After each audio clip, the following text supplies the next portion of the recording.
بسم اللہ الرحمن الرحیم۔ حضرت لوط علیہ السلام، آپ کے والد کا نام حاران تھا جو تاریخ کے بیٹے تھے۔ آپ کی پیدائش عراق کے قدیم شہر حور میں ہوئی تھی۔ اس شہر میں ابراہیم علیہ السلام کا مسکن تھا۔ دراصل لوط علیہ السلام کے والد حضرت ابراہیم علیہ السلام کے سگے بھائی تھے، یعنی حضرت لوط علیہ السلام حضرت ابراہیم علیہ السلام کے بھتیجے تھے۔ کیونکہ حضرت لوط علیہ السلام کے والد ان کے بچپن ہی میں انتقال کر چکے تھے، لہٰذا حضرت لوط علیہ السلام کو حضرت ابراہیم علیہ السلام نے بیٹا بنا کر پالا تھا۔ آپ حضرت ابراہیم علیہ السلام پر سب سے پہلے ایمان لانے والوں میں شامل ہیں۔ آپ حضرت ابراہیم علیہ السلام کے زمانے میں اہل سدوم کی رہنمائی کے لیے نبوت کے منصب پر فائز ہوئے۔ حضرت لوط علیہ السلام کے بہت سارے معجزات ہیں۔ آپ جس وقت بارش کے لیے دعا کرتے تھے تو آسمان بادلوں سے بھر جاتا تھا اور خوب بارش ہوتی تھی۔ حضرت لوط علیہ السلام جس پتھر پر سر رکھ کر سوتے، اس پتھر پر آپ کے سر مبارک کا نشان بن جاتا تھا۔ سدوم وہ علاقہ تھا جہاں لوط علیہ السلام مبعوث فرمائے گئے۔ سدوم کے آس پاس 5 نہایت ہی آسان خوبصورت شہر آباد تھے، جن میں سے ہر ایک کی آبادی 1,00,000 نفوس سے زیادہ ہی تھی۔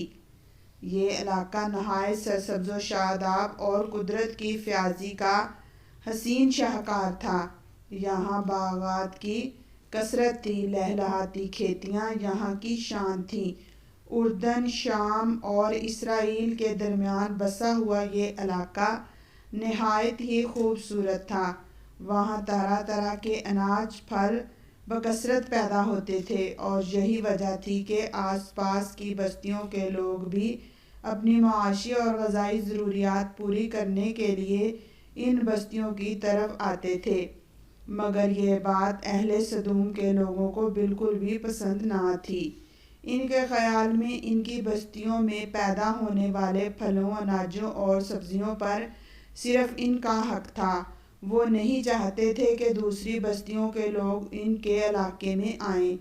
ایک دن سدوم کے لوگ اس بات پر غور و فکر کر رہے تھے کہ باہر سے آنے والے لوگوں کو یہاں آنے سے آخر کیسے روکا جائے کہ ابلیس ایک بزرگ کی شکل میں ان کی محفل میں آیا اور کہا، اگر تم ان سے پیچھا چھڑانا چاہتے ہو تو تم میرے کہنے پر عمل کرو۔ اس اجنبی بزرگ کی بات لوگوں نے بہت توجہ سے سنی۔ ابلیس نے کہا، میں کل بتاؤں گا۔ دوسرے دن ابلیس ایک خوبصورت جوان لڑکے کے بھیس میں آیا اور انہیں اپنی عورتوں کی بجائے مردوں کے ساتھ فعل بد کرنا سکھایا۔ ابلیس نے کہا، اگر تم ان بستیوں کے لوگوں سے نجات چاہتے ہو جو تمہاری بستی میں آ جاتے ہیں، تو ایسا کرو کہ جب بھی کوئی شخص تمہارے علاقے میں آئے تو تم لوگ زبردستی اس کے ساتھ اپنی خواہش پوری کرو۔ اس طرح یہ لوگ اس بستی میں آنا چھوڑ دیں گے۔ اپنی شادی کے لیے مردوں سے بدفعلی اس قوم کا دستور بن گیا تھا۔ یہاں بے حیائی عام ہو گئی تھی۔ تمہارا سردار روشہ رقبے میں گھر گھر پھیل گئی تھی۔ بھری محفل میں یہ لوگ اس فحاشی کے کام کو کر کے خوش ہوتے تھے۔ کوئی بھی محفل اس کام کے بغیر ادھوری سمجھی جاتی تھی۔ مسافروں میں سے کوئی خوبصورت لڑکا ہوتا تو یہ لوگ اسے اپنا شکار بنا لیتے۔ کلمود میں لکھا ہے کہ اہل سدوم اپنی روزمرہ کی زندگی میں سخت ظالم، دھوکے باز اور بدمعاملہ تھے، کیونکہ مسافران کے علاقے سے بخیریت نہیں گزر سکتا تھا۔ کوئی غریب ان کی بستیوں سے روٹی کا ایک ٹکڑا نہ پا سکتا تھا۔ بارہا ایسا ہوتا کہ باہر کا آدمی ان کے علاقے میں پہنچ کر فاقوں سے مر جاتا تھا اور یہ اس کے کپڑے اتار کر اس کی لاش کو برہنہ دفن کر دیتے۔ اپنی وادی کو انہوں نے ایک باغ بنا رکھا تھا جس کا سلسلہ میلوں تک پھیلا ہوا تھا۔ اس باغ میں وہ انتہائی بے حیائی کے ساتھ اعلانیہ بدکاری کرتے تھے۔ حضرت لوط علیہ السلام نے انہیں توحید کی دعوت دی اور بدکاری کے اس گھنونے عمل سے توبہ کرنے کا حکم دیا۔ حضرت لوط علیہ السلام نے کہا، تم بے حیائی کیوں کرتے ہو؟ کیا تم عورتوں کے چھوڑ کر لذت حاصل کرنے کے لیے مرد کی طرف مائل ہوتے ہو؟ حقیقت یہ ہے کہ تم احمق لوگ ہو۔ حضرت لوط علیہ السلام اہل سدوم کو دن رات واعظ و نصیحت کیا کرتے تھے، لیکن قوم پر اس کا کوئی اثر نہ ہوا، بلکہ وہ بہت فخریہ انداز میں یہ کام کرتے تھے۔ حضرت کا سمجھانا بھی برا لگتا تھا، لہٰذا انہوں نے صاف صاف کہہ دیا کہ اگر تم ہمیں اس طرح برا بھلا کہتے رہے اور ہمارے کاموں میں مداخلت کرتے رہے تو ہم تمہیں اپنے شہر سے نکال دیں گے۔ حضرت لوط علیہ السلام نے تبلیغ کا سلسلہ جاری رکھا۔ اس نے خود ہی عذاب الہی کا مطالبہ کر دیا۔ اللہ تعالیٰ نے اب تک ان کو اس بدترین فحاشی اور بدکاری کے باوجود ڈھیل دے رکھی تھی، لیکن جب انہوں نے حضرت لوط علیہ السلام سے ایک دن کہا کہ اگر تم سچے ہو تو ہم پر عذاب لے آؤ، اللہ تعالیٰ نے فرشتوں کو دنیا کی طرف روانہ کر دیا۔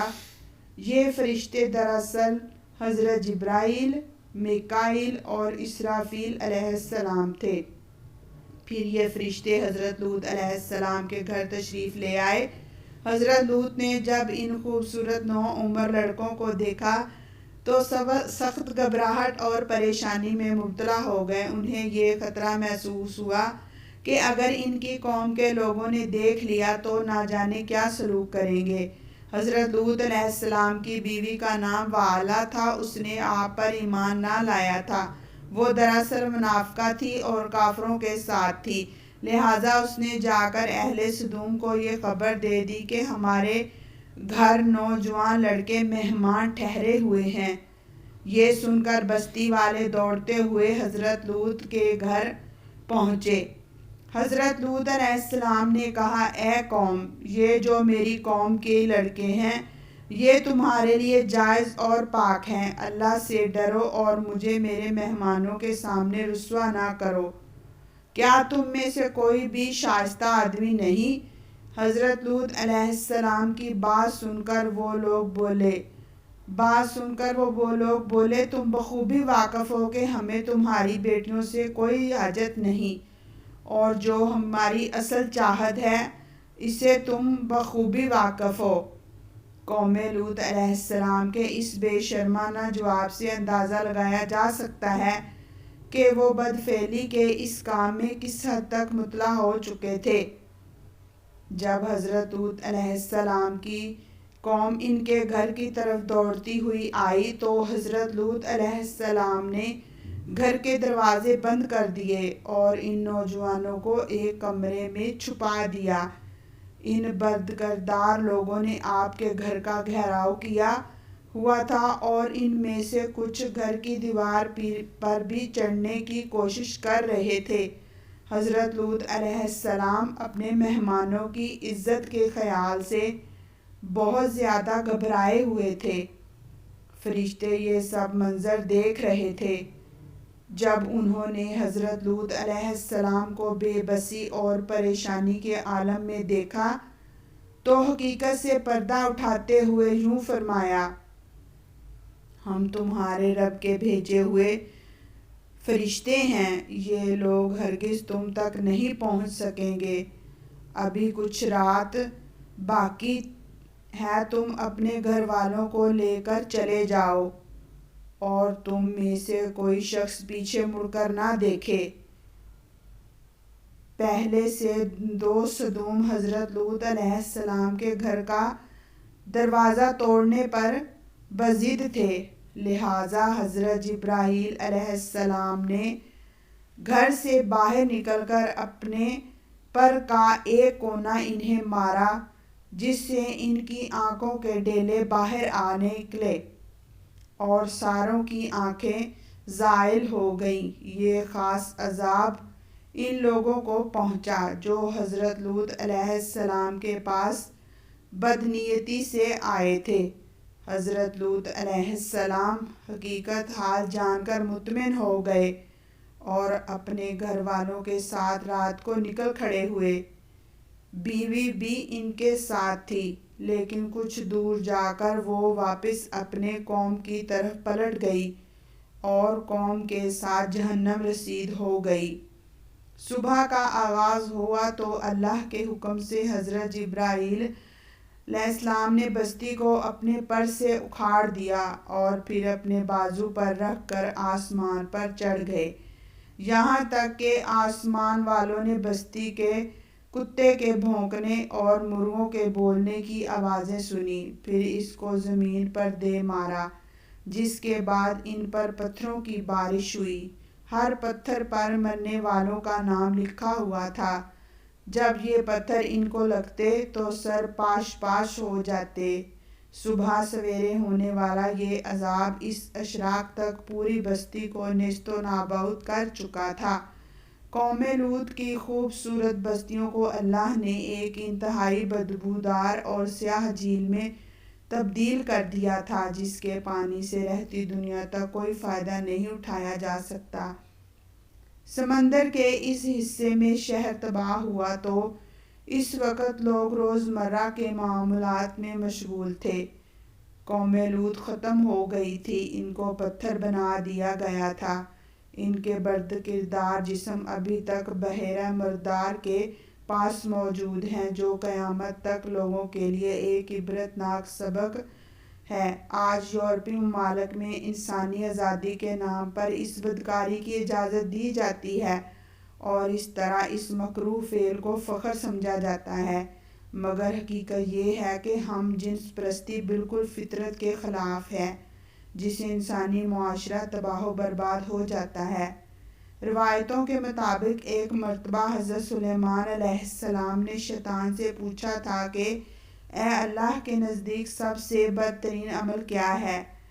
ابلیس بولا، جب مرد مرد سے بدفعلی کرے اور عورت سے خواہش پوری کرے۔ ابن عباس سے روایت ہے کہ رسول اللہ صلی اللہ علیہ وسلم نے فرمایا کہ اس شخص پر اللہ پاک کی لعنت ہو جو قوم لوط والا عمل کرے۔